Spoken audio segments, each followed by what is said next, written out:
Thank you for giving me this opportunity, and today I will be speaking to the defendant, Lori Barber. I was a father to my amazing son, Jacob Barber, but now I'm a grieving father to my young son. I'm still wondering how I will ever move on from this loss. He was my best friend, my son, and the one I would do anything to save. But I wasn't there that day to help him, but you should have been. We have been through a lot this year, no doubt about that, but I sit here and wonder how this ever happened. We both loved our son. We both stuck by him through his trials. We both supported him when no one else did, and then this happened. You failed him, and I wasn't there to help. We used to be a happy family.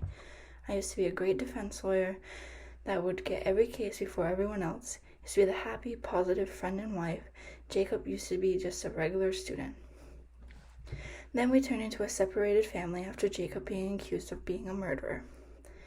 You then drifted from both your son and I, especially when the murder gene, which isn't yet proven to be science but is still a haunting idea, was brought to life. But then you decided to take it somewhere I never imagined you would. Now I'm sitting across from you at your murder trial. At first, the Barber family was known for having the warrior gene, which was proven to be a DNA problem where you are a rageaholic. But after what you did, I would have to say you might have this gene also. You were able to build up enough anger and stress and sadness where you thought that killing your son, and almost you, would be the best option. I think you were struggling for a while, especially after the trials, and you didn't want to admit to the help. I can't sit here and be rude to you and yell. All I want to say is the things I've been thinking. You were my wife and my best friend, and now you are no longer that. You have broken me. There will be nothing that will ever fix that. When this trial started, I tried believing in you, and I know how you felt about this life that we lived in, but using violence was not the right thing to do. You chose to practice a violent act rather than finding help, and I can't support you. You decided to put our kid in a dangerous situation, which ended up with him passing away. So, as the trial went on, I started not to say anything, because I started to think they were right. I tried my hardest to believe that it was an accident, that you couldn't have meant to do this. But I can no longer believe that. You have broken me. You took away the one thing that kept us together, and the one person I called my son. You took away our family, and I can't even describe in words how I am feeling. What you did is something I can never wrap my head around.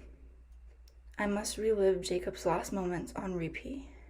Even when I sleep, all I can see is Jacob in that minivan, wondering what happened to his life. You have made me move on with life and only have memories of my child, when he should be sitting next to us, rather than us sitting next to each other at his murder trial. You have made me think about Jacob sitting in that back seat, wondering what his mom is doing. Why is she speeding up? Why won't she stop? Why is she being reckless? And whatever else may have been going through his mind at that time. You have made me realize that it was intentional. At first, I thought maybe it was just an accident. You didn't mean it. But after hearing what the witnesses said, that you kept speeding up, and then you drove off the highway into that concrete slab, that is what made me think it was not intentional. Or how you knew Jacob didn't have a seatbelt on, and you would usually say something, but that day you decided not to. Or how I must think that he was supposed to be going for an interview at a school, and he didn't make it, wasn't able to do it. I must imagine what life would have been like if he was still here with me.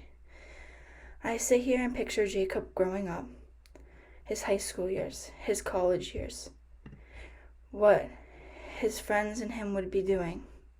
Would they be hanging out at our house having fun? We'd get to know his friends, but now we don't. Or even his voice deepening.